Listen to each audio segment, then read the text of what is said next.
Okay, so now with her back legs, the rear legs, what we're looking at is this needs to be blended into here.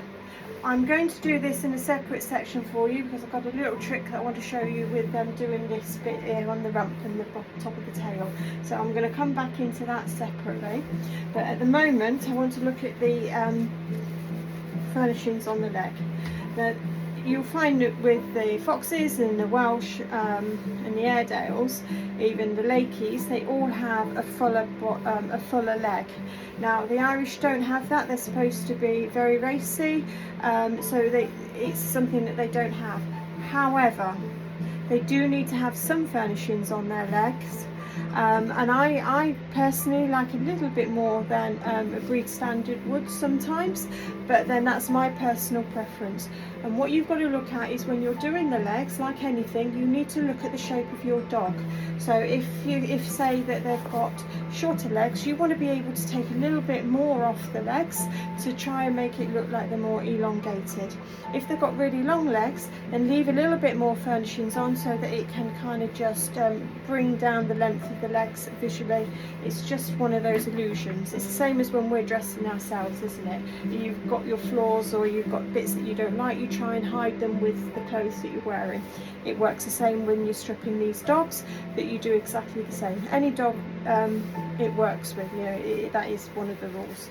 Okay, so what I'm going to do is I'm going to just brush forward the leg hair in the paw, like so.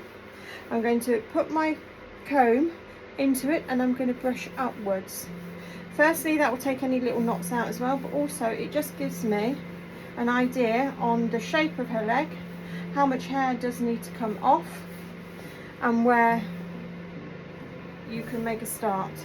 So what I'm going to do is this bit here I'm leaving at the moment, and I'm just concentrating in this bit here to get this nice and tight so that it gives her angulation and shows off the muscle. So again, I'm chalking, lifting, and then having this hair here, it actually works wonders because I can hold this scruff of it to tighten up this here. So we're just going to go down and into her leg. I'm leaving this little bit here because I want to show you a little trick, as I said earlier. Lift and going right out. Donna, that's it, good girl. Right out into the back of the leg. I'm not going to go on to the swirl. There's a little swirly bit there. I'm not doing that just yet. We'll do that separately because the hair grows the same as we're doing with the elbows, the chest at the front. That grows separately, so we need to keep that separate and do that carefully, as we did with the tuck-up area and along a rib cage, as it will hurt. Okay. Now the other thing is as well, I think my microphone's drunk today. The other thing as well, you might find a lot of the dogs are not keen on you working on their rear ends. So what I'm going to do is I'm going to show you a way to actually hold them. So I'm going to put my hand through around the back of the legs. You can hold them here and lift your arm so they're sitting on your arm, like so. And you're pushing up into their bottoms. That will keep them standing. Or if you can't do that, put your hand in under, bring it up this side with the tail, hold it in that hand, hold some of the skin or the coat you've got there, and then again you'll find that they actually are sitting on your arm, so then that way you can do this area which they don't like without them falling over and sitting down too much. Good girl, Donna. So she's quite used to having this done. She doesn't mean to say she likes it, but she is quite used to it. So I'm going to hold her like this because that's what's easier for her. So it's not just about the stripping, it's about handling your dog as well. And a lot of people say, oh no, they don't like me when they do this, or they don't like it if you do that. So you've got to look at them and see how you are with them, and how you can improve their the handling of them on the table, to make them feel more secure and a little bit more comfortable. The other thing you can do is put your hand underneath the tail and scruff it that way, and you're lifting it up slightly. As I said the other day, it's I'm lifting her legs up a little bit, that her feet are still touching, but I'm actually lifting her up into a higher stance.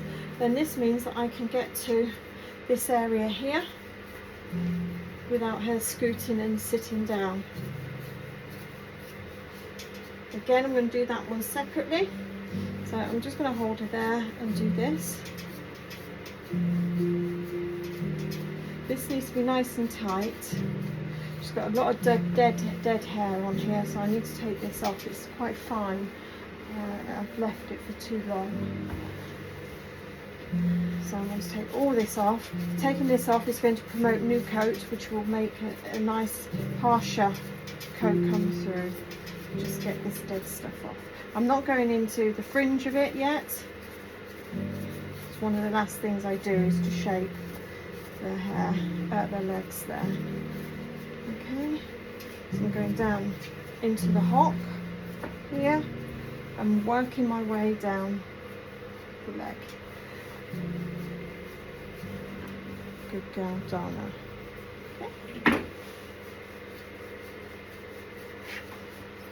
Like so.